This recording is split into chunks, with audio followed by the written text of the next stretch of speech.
ৰাজীৱ চক আপুনি প্ৰথমতে গাঁৱৰ কথা সুধিছে গাঁৱৰ আসলে ডিব্ৰুগড়ৰ ব্ৰহ্মপুত্ৰৰ যি দাঁতি কাষৰীয়া যিসমূহ নৈপৰীয়া গাঁও আছে প্ৰায় অঞ্চলৰে প্লাবিত হৈছে আটাইতকৈ ভয়ানক পৰিস্থিতিৰ সৃষ্টি হৈছে ডিব্ৰুগড় নগৰত ডিব্ৰুগড় যি পৌৰ এলেকাত সেই পৌৰ এলেকাত বিগত আজি ষষ্ঠ দিনৰ বাবে কৃত্ৰিম বানৰ কবলত পৰিছে আৰু মই বৰ্তমান থিয় হৈ আছোঁ ডিব্ৰুগড়ৰ যি হৃদপিণ্ড থানা চাৰিআলিত হাইলেণ্ড ডিব্ৰুগড়ৰ মই তাত থিয় হৈ আছোঁ আৰু তাত আপুনি চাওক এই অৱস্থা যিটো মানকটা পথ এই মানকটা পথটো এতিয়া পথ হৈ থকা নাই এই মানকটা পথটো এটা বিৰাট ডাঙৰ এটা খুঁটিত পৰিণত হৈছে সম্পূৰ্ণৰূপে ডিব্ৰুগড়ৰ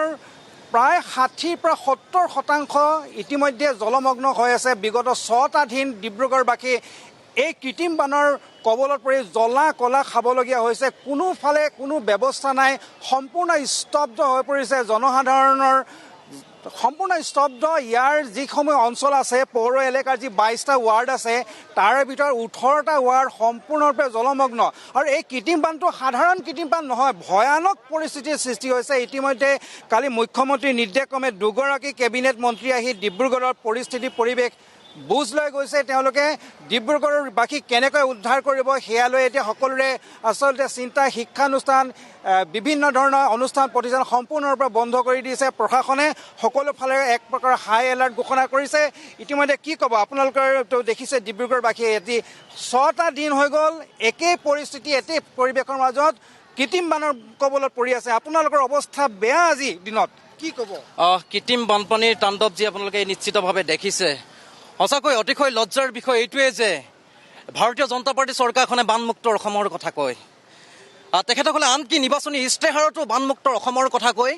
ভোট কিন্তু ঠিকেই গ্ৰহণ কৰে ভোটকেইটা ভালদৰে লয় কিন্তু সঁচাকৈ মানে এই চৰকাৰখনে আচলতে সম্পূৰ্ণৰূপে ব্যক্ত হৈছে এজাক বৰষুণত সৃষ্টি হোৱাৰ কৃত্ৰিম বানপানী ৰোধ কৰিব নোৱাৰাৰ এখন চৰকাৰে বানমুক্ত অসমৰ কথা বা স্মাৰ্ট চিটিৰ কথা নকলেই ভাল আছে আচলতে আমাৰ এই যে ডিব্ৰুগড়খনৰ এটা ঐতিহ্য আছে গৰিমা আছে 1873 চনতে আমাৰ পৌৰসভাখনি গঠন হৈছিলে বৰ্তমান পৌৰ নিগমলৈ উন্নীত হৈছে কিন্তু বৰ্তমান অৱস্থাটো কিন্তু আমাৰ যি ডিব্ৰুগড় সমষ্টি ৰাইজ এই ডিব্ৰুগড় সমষ্টি ৰাইজৰ কিন্তু বৰ্তমানেও কিন্তু তেখেতসকলৰ সমস্যাৰ কিন্তু সমাধান হোৱা নাই দিনক দিনে বৃদ্ধি হৈ গৈ আছে আচলতে আমাৰ যিসকল যি স্থানীয় জনপ্ৰতিনিধি এই জনপ্ৰতিনিধিসকলে যেনেকুৱা ধৰণৰ কাম কাজবিলাক কৰিব লাগিছিল তেখেতসকলে বৈজ্ঞানিক সন্মতৰভাৱে কাম হয় যে 18 বছৰ আগতে যেতিয়া প্ৰশান্ত স্থানীয় বিধায়ক প্ৰশান্ত ফুকনে ইয়াত যেতিয়া তেওঁ নিৰ্বাচনত যেতিয়া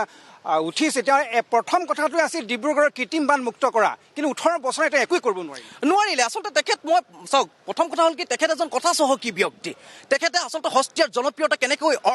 অৰ্জন কৰিব লাগে এই কথাবিলাক কিন্তু ভালদৰে তেখেতসকলে জানে আৰু সেই গতিকে তেখেতসকলে বিভিন্ন সময়ত আপোনালোকে জানে তেখেতক এজন প্ৰশান্ত ফুকনক এজন গায়ক বুলি আপোনালোকে নিশ্চিতভাৱে চিনি পায় আৰু সেই গতিকে আমি ক'ব বিচাৰিছোঁ যে এই যি আমাৰ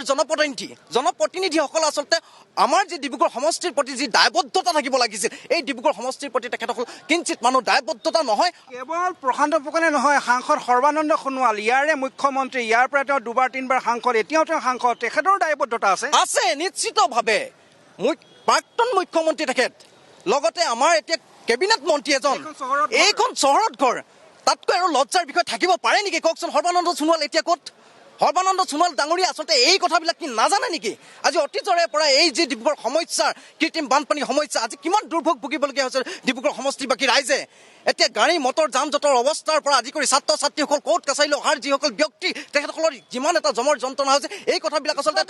তেখেতসকলে মৰ্মে উপলব্ধি কৰিব লাগিছিল কিন্তু তেখেতসকলে মৰ্মে উপলব্ধি নকৰে কেৱল কাম কৰিব লাগে বাবে কাম কৰিব নালাগে তেখেতসকলৰ যি অদূৰদৰ্শিতা তেখেতসকলৰ সুপৰিকল্পিত অভাৱ আৰু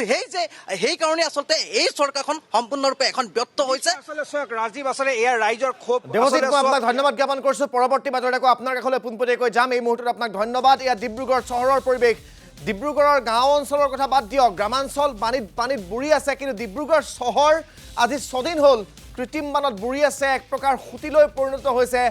মানকটা ৰোড যিটো থানা চাৰিআলিৰ পৰা মানকটা সংযোগী ৰাস্তা সেই ৰাস্তাটো এক প্ৰকাৰ এটা খুঁটিলৈ পৰিণত হৈছে দেৱজিৎ চুতীয়াই আমাক সেই ভিজুৱেলছ দেখুৱাই গৈছে ডিব্ৰুগড়ৰ পৰা আৰু ডিব্ৰুগড়ৰ এই কৃত্ৰিম বানৰ সমস্যা ৰোধৰ ক্ষেত্ৰত ডিব্ৰুগড়ৰ পৰা প্ৰতিনিধিত্ব কৰা যিগৰাকী বিধায়ক প্ৰশান্ত ফুকন যিগৰাকী কেন্দ্ৰীয় মন্ত্ৰীয়ে ডিব্ৰুগড় লোকসভা সমষ্টিৰ পৰা তেওঁ প্ৰতিনিধিত্ব কৰিছে সৰ্বানন্দ সোণোৱাল তেওঁলোকৰ কোনো কাণসাৰ নাই তেওঁলোক এতিয়া সুখ নিদ্ৰাত মগন কোনোবা আছে দিল্লীত কোনোবা আছে দিছপুৰত বাকী ডিব্ৰুগড়ৰ জনতাৰ যি হয় হওক দৰে এটা